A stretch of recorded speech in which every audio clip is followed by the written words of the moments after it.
आनंद मनुष्य के भीतर ही निवास करता है, परंतु मनुष्य उसे स्त्री में, घर में और बाहरी सुखों में खोज रहा है। 2. श्री कृष्ण कहते हैं कि भगवान उपासना केवल शरीर से ही नहीं, बल्कि मन से करनी चाहिए। भगवान का वंदन उन्हें प्रेम बंधन में बांधता है। 3.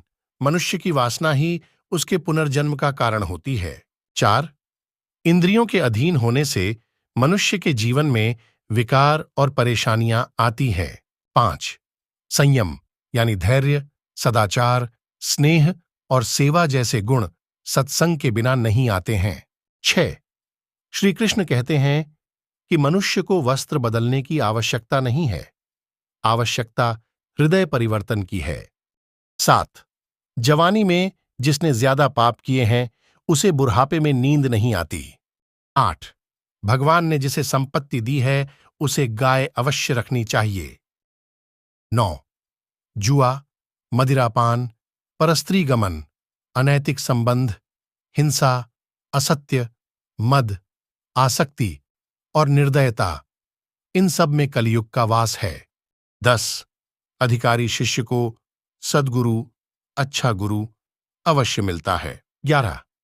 श्री कृष्ण कहते हैं कि मनुष्य को अपने मन को बार बार समझाना चाहिए कि ईश्वर के सिवाय उसका कोई नहीं है।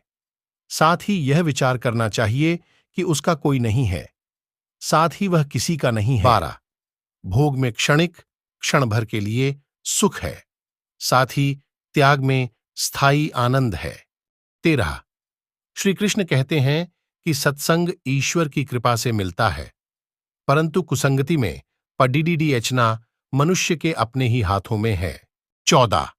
लोभ और ममता, किसी से अधिक लगाव, पाप के माता पिता हैं, साथ ही लोभ पाप का बाप है। 15. श्री कृष्ण कहते हैं कि स्त्री का धर्म है कि रोज तुलसी और पार्वती का पूजन करें। 16. मनुष्य को अपने मन और बुद्धि पर विश्वास नहीं करना चाहिए, क्योंकि ये बार बार मनुष्य को दगा देते हैं। खुद को निर्दोष मानना बहुत बड़ा दोष है। 17. यदि पति पत्नी को पवित्र जीवन बिताएं तो भगवान पुत्र के रूप में उनके घर आने की इच्छा रखते हैं। 18. भगवान इन सभी कसौटियों पर कसकर जांच परख कर ही मनुष्य को अपनाते हैं।